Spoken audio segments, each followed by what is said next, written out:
technický materiál alebo bavlna. Výhodou technického materiálu je to, že je elastický, veľmi príjemný na telo, ľahunký a schne rýchlejšie ako bavlna. Za tento materiál dávam ruku do ohňa. Drží svoj tvar a i po mnohých praniach je farba skoro stále rovnaká. Samozrejme, i bavlna má svojich stálych zákazníkov.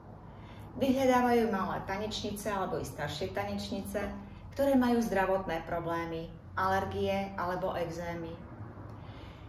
Bavlna býva hutnejšia než technický materiál. Je pevnejšia, menej elastická. A preto, aby sa zvýšila pružnosť dresíkov, býva bavlna doplnená o elastán. Jej výhodou je to, že v zimných mesiacoch býva teplejšia a viac zahreje ako technický materiál.